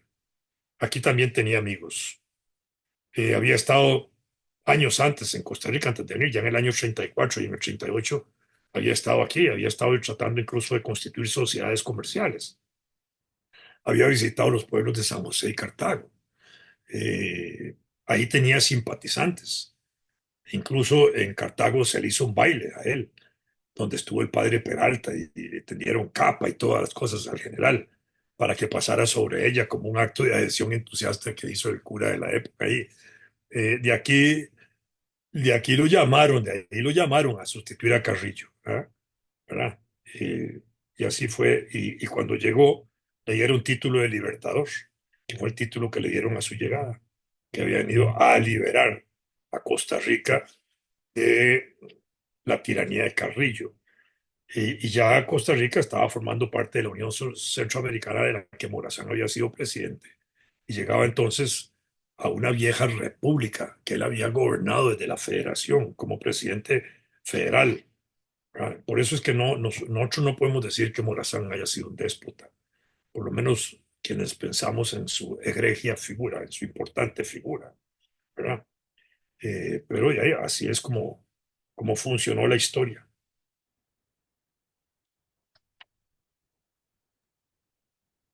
Muchas gracias, maestro. Vamos a finalizar con la pregunta de Juan Flores. Juan, ¿está ahí? ¿Nos escucha? Bueno, de escrito nos escribe Josué, dice, buenas tardes, estimado doctor Vladimir. Considerando el legado de Francisco Morazán y su incansable lucha por la Unión Centroamericana, ¿cómo evalúa usted la pertinencia de este ideal en el contexto contemporáneo, particularmente en lo que respecta al papel de Costa Rica dentro de los esfuerzos regionales de integración política, permítame, económica y cultural? Asimismo, ¿qué desafíos estructurales o ideológicos considera que impiden la materialización de una visión integracionista semejante a la que Morazán defendió en su tiempo? Ahí termina. Ahí termina, maestro. Pienso que la idea del unionismo sigue siendo válida, la idea de los ideales murazánicos siguen siendo válidos. Lamentablemente no tenemos en la región, en toda Centroamérica, eh, un movimiento que nos una en cada uno de nuestros países con esos objetivos unionistas, centroamericanistas, morazanistas, y que tenemos una división muy grande de partidos políticos y una división muy grande de grupos y sectores políticos en las distintas clases sociales de la sociedad centroamericana que no les permite hoy ver la necesidad de un proyecto unitario y que ese proyecto unitario, al contrario, se ha venido estimulando por intereses foráneos a Centroamérica. Son los intereses imperialistas los que han venido tratando de darle unidad a Centroamérica de conformidad a los intereses de esos imperialistas, Estados Unidos principalmente, que regionalizó la región con tratados comerciales y todo eso, e impuso en muchos sentidos gobiernos autoritarios para impedir progresos sociales. Y yo creo que esto es lo importante. El ideal morazánico no ha caído. El ideal unionista no ha caído. Hay que revivirlo, pero la mejor forma de revivirlo es conociendo esos ideales, conociendo las figuras liberales que lo impulsaron, conociendo más de nuestro proyecto, digamos, de República Federal que existió y analizando las causas de su desintegración para ver si eso sigue siendo válido hoy. Porque si esas causas que desintegraron la federación siguen existiendo, no hay manera de avanzar a otro proyecto federal de esa forma, porque no se hace solo con la unidad de los gobernantes. Tiene que haber también una mayor integración de los pueblos. Y eso tiene que pasar por la educación, por la cultura, por las relaciones de pueblos a pueblos. Nosotros somos siameses con Nicaragua, ustedes son siameses con Nicaragua, El Salvador y Guatemala. Siameses quiero decir que tienen fronteras comunes que no se pueden quitar, pero a veces nuestros países tienen conflictos. La guerra de El Salvador, Honduras, hace muchos años debe haber sido dramática en ese sentido porque debe haber agudizado contradicciones, sentimientos anti-salvadoreños, anti-hondureños, etcétera. Entonces tenemos situaciones de esos y los intereses que procuran mantenernos a nosotros divididos alientan constantemente las divisiones, porque hay ya en esta época de globalismo intenciones de que no fortalezcamos nuestras particularidades nacionales, nuestros sentimientos nacionales, nuestras uniones centroamericanas como una unión nacional de Centroamérica. Me parece que ese es el reto que afrontamos y que urgiría en ese sentido crear, digamos, un movimiento unionista, así como se desarrolló a principios del siglo pasado con Vicente Sáenz y otros, que trataron de darle aire a un partido unionista centroamericano, pero un partido unionista centroamericano donde no hay elecciones en Centroamérica comunes solo tendría sentido para que en cada país se desarrolle un partido unionista con un propósito de que si todos los partidos unionistas de cada región llegaran a gobernar casi simultáneamente, pudieran avanzar en un proyecto de nuevo tipo de unión federal o de República Federal Centroamericana. Si la Unión Europea lo logró, ¿por qué no podemos lograrlo los centroamericanos?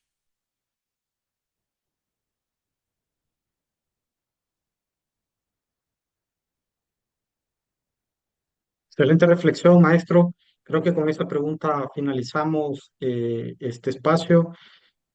Bueno, creo que entró Juan Flores. Vamos a ver si logramos conectarlo. Estimado, ¿nos escucha? Sí, Buenas buenas tardes. tardes, lo escucho. ¿Ustedes me escuchan? Sí. Ahora sí lo escuchamos.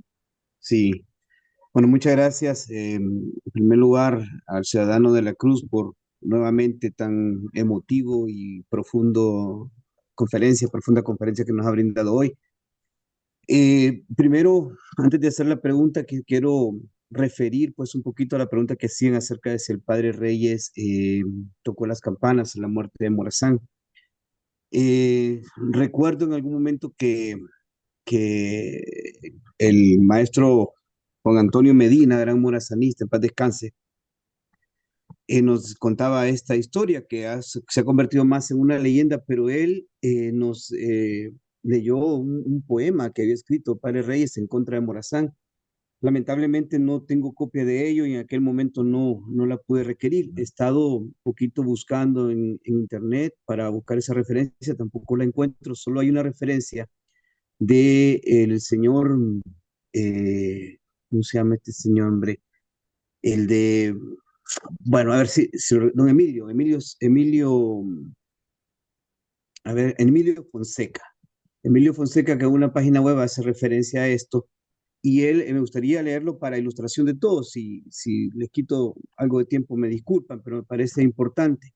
En la página web dice Emilio Santamaría que cita a Ramón Rosa en sus memorias, uno de sus escritos que se llama Obras Escogidas de Ramón Rosa. Dice, dejaría dar a conocer a Reyes tal como si fue, si no tratase a la memoria, aunque con pena, un grave defecto moral que tuvo en su calidad de poeta. Atendía cualquier solicitud encaminada a que hiciese versos, ya en favor, ya en contra de los personajes políticos de su época. En una felicitación dirigida al cumpleaños del general don Francisco Morazán, decíale en el año del 30, en 1830, cita, a tanto beneficio la patria agradecida quiere manifestaros que tu virtud y mérito estima. Por eso a vuestras sienes nuevamente dedica los laureles gloriosos que para beneméritos destina. Viva pues largos años, prolónguese tu vida para hacer de la patria el honor que la colme de alegría. Sobre el eterno bronce vuestro nombre se escriba y que nunca se borre y a la memoria de los hombres viva. Ese es un fragmento del poema del padre Reyes a Francisco Morazán donde hace una loa, ¿no? Lo elogia. Desde luego, los intereses de la iglesia con las políticas estatales de Morazán tenían que chocar en algún momento y posteriormente el padre Reyes, según cita Molina, que cita a su vez a Ramón Rosa, dice un fragmento sobre el Morazán, sobre el general Morazán. Soy el general valiente que con mi fuerte ganzúa hasta el castillo de Ulúa penetrara fácilmente. Mi cortejo es la garduña de ganzuinos lisonjeros, mentirosos y embusteros, y todos ellos de la uña. Dice don Emilio que de ese verso es donde se toma precisamente el apodo con que también nuestro escritor Ramón Amaya Amador lo retrata en Los Brujos de Ilamatepeque, el apodo denostativo con que se llamaba Morazán como Chico Ganzúa. Pues esto para ilustrar que sí es posible y es muy probable que el padre Reyes haya tocado las campanas. No tengo ninguna referencia bibliográfica, pero para no volver a incurrir en este mismo error de aquellos mis años jóvenes, quiero pedirle al ciudadano de la Cruz que si nos pudiera dar la referencia bibliográfica de donde toma la descripción de tradición oral donde se narra el ambiente del fusilamiento de Francisco Morazán. Me pareció muy sensible, me pareció pues muy literario, además, hasta cinematográfico, se podría decir, como para llevarlo a nuestros chicos y crearles ese ambiente de dolor y de tristeza pero además de dignidad de un pueblo que sí amaba a Morazán y que lo lloró en el momento de su muerte. Tal vez no pueden compartir esa referencia, sino ahora a través de los organizadores de esta capacitación, de este diplomado. Muchas gracias. Ahora mismo se la transmito. Eso está publicado en un documento que salió editado en 1992, me pareció, eh, con motivo del bicentenario del nacimiento del general Morazán. La comisión organizadora de ese bicentenario editó un librito que se llama La Leyenda Negra, y lo presento, no sé si pueden ver la portada. ¿Se ve? Déjeme ver. La Sí, Leyenda maestro, se ve. Negra, Lo puso en el chat. no, lo estoy No, mostrando. está. Bueno, Está ese se mostrando, Solo, ve. no solo levántalo un poquito más arriba, maestro. Ahí está. Ahí Déjeme está. ver. Ahí está. Se llama La Leyenda Negra de Morazán, porque esta es una réplica justamente a esos sentimientos antimorazánicos, ¿verdad? Y entonces se recoge, digamos, opiniones sobre Morazán, por supuesto. Esto es para exaltar al prócer, esto es para exaltar a Morazán, al héroe, y no para, pero se produce un debate y una polémica, y ahí están todos los documentos recogidos. Entre ellos, ya como ya está cortando el plazo de tiempo, hay un pequeño documento que refiere a la expresión del obispo Bernardo Augusto Til, eh, que dice, y del profesor Juan Ferraz, que eran liberales en aquella época, que hablan de Morazán y refieren a Morazán de la siguiente manera. Dicen que es interesante. A final del siglo XIX ya se tenía ese valor de Morazán. Es una figura colosal. Su vida toca en los límites de la leyenda.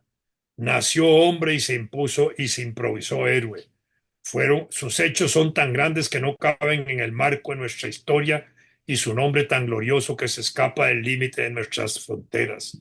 En su rectitud puede compararse con Guzmán el Bueno, por su amor a la patria y a la unión con Garibaldi, la independencia de Italia, por su espíritu de militar con Napoleón. Siempre llevó en la punta de su espada un ramo de laurel, pues aun cuando salía vencido era tan grande la idea porque luchaba que aparecía envuelto en la aureola de un vencedor. Cuando después de alguna derrota huyó perseguido por el enemigo, parecía un rey a quien trataba de alcanzar su comitiva, y el jefe contrario, en su raudo correr, diríase que era el escudero ansioso de ocurrir a tiempo para tomar el estribo de su señor cuando descendiera de su corcel de batalla. Bueno, esto es lo que se pensaba. Entonces, digo esto porque aquí se ponen documentos importantes que exaltan justamente la figura de nuestro invitado en esta conversación, que fue Francisco Morazán, ¿verdad? Entonces, eso es lo que más nos interesa. Ahí están los documentos que yo les he mencionado. En resumen, en muchos otros libros sobre Morazán se han hecho fragmentos de esos documentos. Yo los he leído completos porque me parece que es mejor. Veré a ver cómo se los puedo hacer llegar a ustedes, porque este es un texto viejo, muy viejo.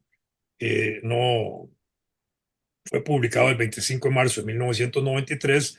No se ha vuelto a reeditar, no se consigue. Voy a ver cómo lo escaneo y se lo mando a Daniel para que él se los haga llegar a ustedes con mucho gusto, para que vean también cómo esta leyenda negra negativa de Morazán aquí se combate en Costa Rica. Este es el combate contra esa leyenda negra de Morazán. Por eso digo que Morazán sigue siendo válido para nosotros en ese unionismo, en ese sentimiento unionista que queremos de una u otra manera resaltar y fortalecer, ¿verdad? Muchas gracias, maestro. Igual la Universidad de Costa Rica tiene una publicación en su revista, un especial sobre Morazán, varios artículos de varios historiadores. Nosotros, por cuestión de pedagógica, solamente compartimos uno, que es la parte del concepto que tenía Morazán sobre revolución y guerra civil. Ese documento aparece en la parte de la evaluación de este módulo número 3, pero si alguien quiere más, podemos compartir más información sobre Morazán. Morazán, hay muchos escritores sobre Francisco Morazán. Bueno, con nuestro estimado Juan Flores terminamos las preguntas y respuestas. Ya para que nos vayamos despidiendo, solo quiero hacer algunos anuncios. Agradecemos al maestro Vladimir de la Cruz por la oportunidad de compartir estos conocimientos con nosotros, ¿verdad? Desde la Secretaría de Educación y la Universidad de Agricultura, nuestro más sincero agradecimiento, maestro, y pues esperamos que el próximo año nos acompañe. Me han escrito varias personas, directores departamentales y todas personas ahí que quieren contactarlo, ¿verdad? Y nos vamos a poner de acuerdo para, para que pueda usted estar con ellos también. Eh, con relación al diplomado, estimados, este es el módulo número 3, ya está abierto, ya pueden hacer sus evaluaciones, ahí están sus lecturas, lecturas cortas y puntuales, por favor, tomen el tiempo para leerlos, comprenderlos y responder las preguntas que aparecen en el sistema Divertel. Estamos prácticamente a la mitad del diplomado, tenemos fecha de un 17 de diciembre para una graduación aquí en Tegucigalpa, pero obviamente se van a graduar las personas que han cumplido con todos los requisitos que se ha establecido en este diplomado. No se les olvide que este diplomado es acreditado por la educación superior, en este caso la Universidad Nacional de Agricultura. Entonces hay una gran cantidad de requisitos que tienen que cumplir. Entonces ya vayan apartando esta fecha del 17 de diciembre. El ministro de Educación va a estar con nosotros, ¿verdad? Y todas las autoridades de la Secretaría de Educación ahí para entregarles su diploma como, bueno, como participante de este diplomado de estudios morazánicos. Hay un proyecto final que ya lo tienen que ir trabajando. El día lunes, nuestro colega Juan Pablo va a publicar en la plataforma Divertel un pequeño video sobre la metodología que utilizaremos para la evaluación. Eso tiene un valor aproximadamente de un 40%, ¿verdad? Es algo práctico, es algo sencillo, pero que ustedes ya lo tienen que ir realizando. Por lo demás, yo solamente los invito el día miércoles, yo sé que está fuera de los horarios, ¿verdad? Pero es que no pudimos cuadrar a otra hora para que estén con nosotros en la conferencia magistral de el historiador mexicano Adalberto Santana, que va a estar el día miércoles a las 6 de la tarde, hora de Tegucigalpa, con nosotros, por este medio también, para que nos acompañen y con él finalizamos prácticamente lo que son las ponencias del módulo número 3 y estaremos listos ya para entrar al módulo número 4. Por lo demás, estimados, descansen, feliz fin de semana, maestro Vladimir, muchísimas gracias. Ahí le enviaré la información que tenemos en video y los demás, el día de hoy y el día lunes vamos a estar subiendo los videos del maestro Vladimir a nuestro espacio en YouTube para que lo vayan viendo. Por favor, hagan las tareas, dediquen su tiempo para eso, ¿verdad? Por lo Compártame, demás, compártame ujú. igualmente la bibliografía que tienen para quienes han participado, compártame igualmente la bibliografía que tienen en red. Excelente, maestro. Te voy Sí, a con agradecer. gusto. Y Muchas con gusto. gracias. Entonces, feliz fin de semana, muchísimas gracias y pues Vale descansen, para ¿verdad? todos. Saludos.